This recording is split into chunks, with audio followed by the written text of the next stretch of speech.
dalam keadaan sehat, penuh sukacita. Sebelum kita mulai ibadah kita bernyanyi yuk dengan judul lagu Rajana Tumimbul.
Adik-adik, sebelum kita memulai ibadah kita, mari kita berdoa dulu yuk. Lipat tangannya, tutup matanya. Allah Bapa yang kami sembah dalam kerajaan surga, terpujilah Engkau Tuhan atas setiap kebaikan-Mu dalam hidup kami. Tuhan, sebentar kami akan memulai ibadah kami, mari Engkau hadir di tengah-tengah kami. Terpuji Engkau Tuhan dari sekarang sampai selama-lamanya. Amin. Ayat 6, akan hal ini aku yakin sepenuhnya, yaitu Ia yang memulai pekerjaan yang baik di antara kamu akan meneruskannya sampai pada akhirnya pada hari Yesus Kristus. Kita bernyanyi kembali dengan judul lagu Kusiapkan Hatiku Tuhan.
Halo adik-adik sekolah minggu.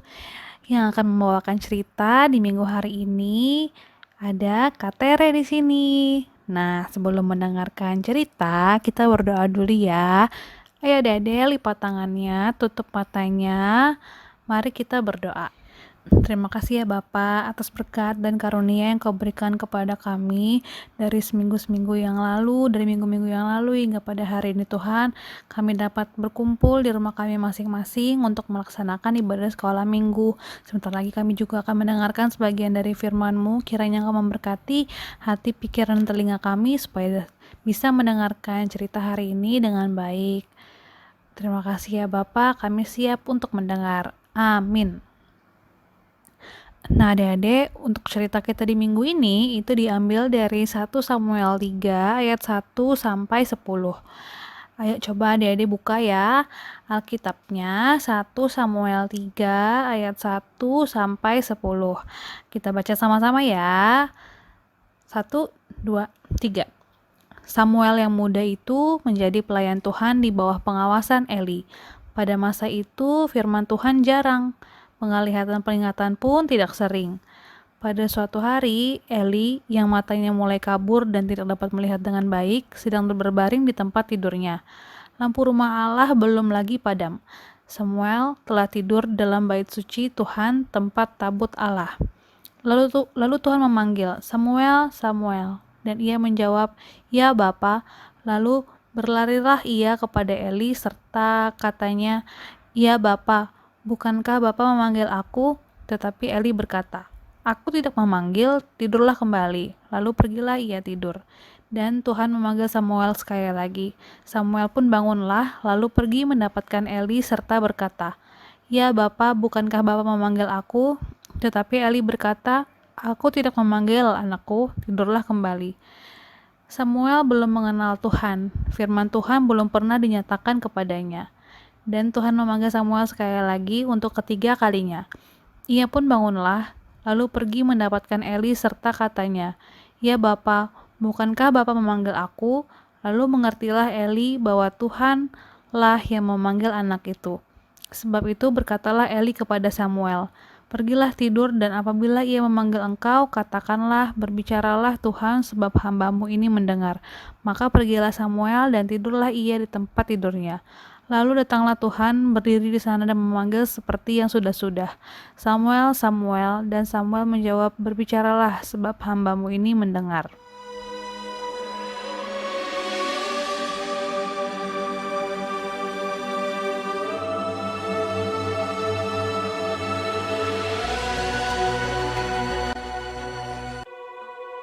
Ada seorang laki-laki dari pegunungan Efraim, Elkana dengan Hana, istrinya. Ia menamai anak itu Samuel, sebab katanya, "Aku telah memintanya daripada Tuhan. Untuk mendapat anak inilah aku berdoa, dan Tuhan telah memberikan kepadaku apa yang kuminta daripadanya. Maka aku pun menyerahkannya kepada Tuhan." Lalu diantarkannya ke dalam rumah Tuhan di Silo kepada Eli. Samuel yang muda itu menjadi pelayan Tuhan di bawah pengawasan Eli, yang matanya mulai kabur dan tidak dapat melihat dengan baik. Pada suatu hari, Eli sedang berbaring di tempat tidurnya. Lampu rumah Allah belum lagi padam.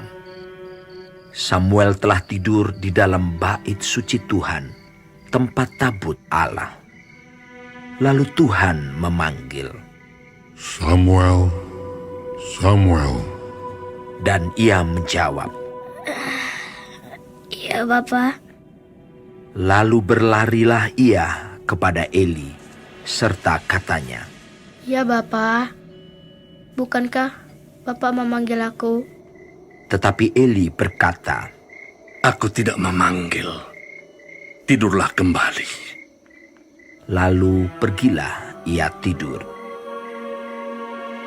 Dan Tuhan memanggil Samuel sekali lagi. Samuel pun bangunlah, lalu pergi mendapatkan Eli serta berkata, Iya Bapa, bukankah Bapa memanggil aku? Tetapi Eli berkata, Aku tidak memanggil, anakku. Tidurlah kembali. dan Tuhan memanggil Samuel sekali lagi untuk ketiga kalinya. Ia pun bangunlah, lalu pergi mendapatkan Eli serta katanya, Ya Bapa, bukankah Bapa memanggil aku? Lalu mengertilah Eli bahwa Tuhanlah yang memanggil anak itu. Sebab itu berkatalah Eli kepada Samuel, Pergilah tidur. Dan apabila ia memanggil engkau, katakanlah, Berbicaralah Tuhan, sebab hambamu ini mendengar.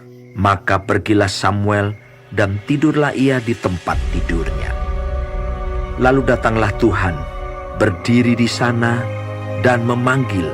Samuel, Samuel. Dan Samuel menjawab, Berbicaralah, sebab hambamu ini mendengar. Lalu berfirmanlah Tuhan kepada Samuel. Samuel tidur sampai pagi. Kemudian dibukanya pintu rumah Tuhan.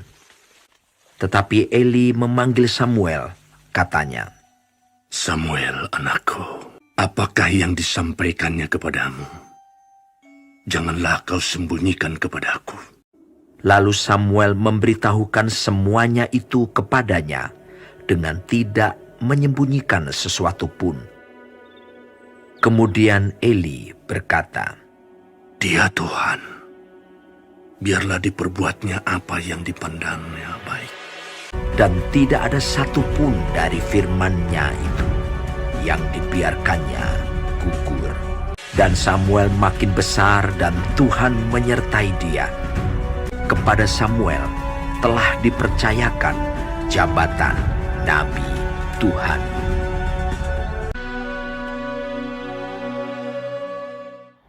Nah, adik-adik, cerita kita hari ini itu kita mau belajar dari ceritanya Samuel untuk bisa mendengarkan suara Tuhan. Nah, gimana sih Kak caranya supaya kita bisa mendengarkan suara Tuhan?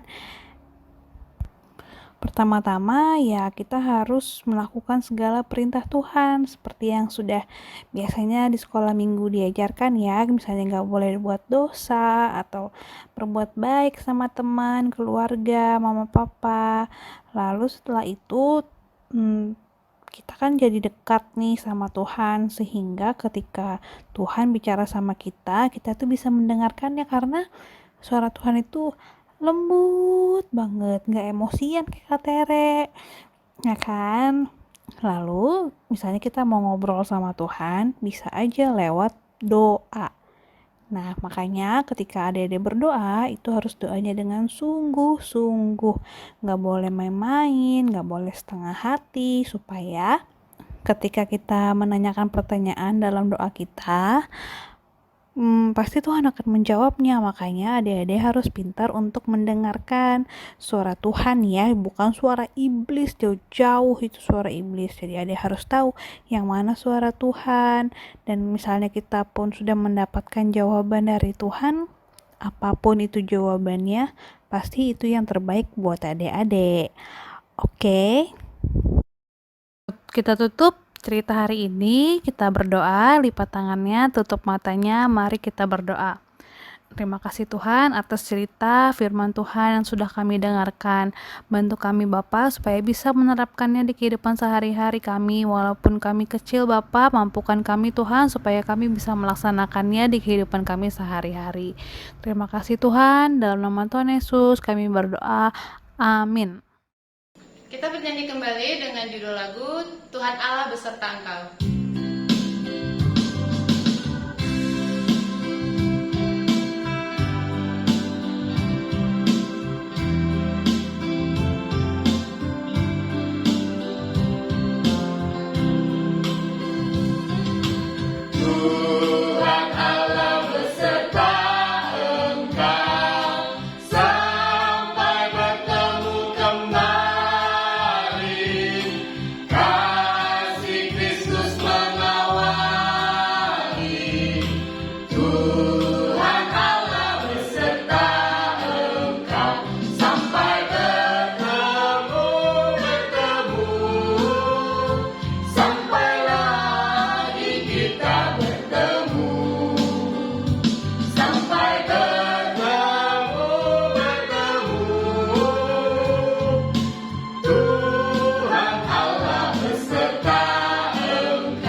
kita berdoa dengan doa Bapa kami. Bapa kami yang di surga, dikuduskanlah namamu, datanglah kerajaanmu, jadilah kehendakmu di bumi seperti di surga. Berilah kami pada hari ini makanan kami yang secukupnya, dan ampunilah kami akan kesalahan kami, seperti kami juga mengampuni orang yang bersalah kepada kami. Dan janganlah membawa kami ke dalam pencobaan, tetapi lepaskanlah kami daripada yang jahat, karena Engkau yang punya kerajaan, dan kuasa, dan kemuliaan sampai selama-lamanya. Amin.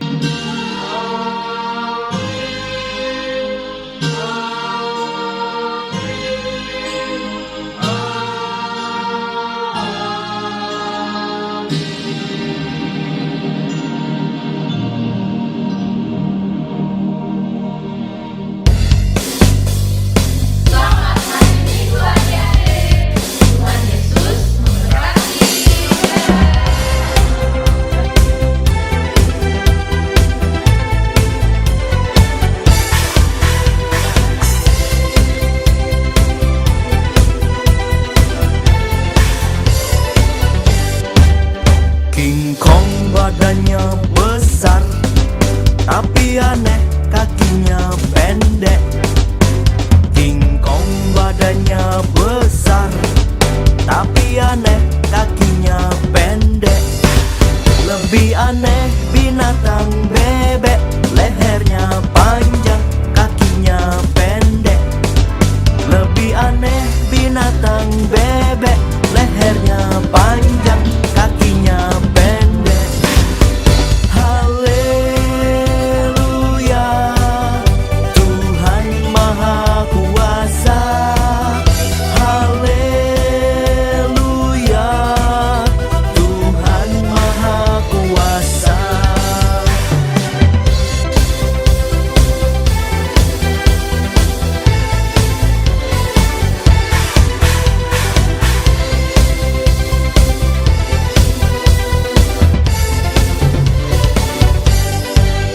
King Kong badannya besar, tapi aneh kakinya pendek. King Kong badannya besar, tapi aneh kakinya pendek.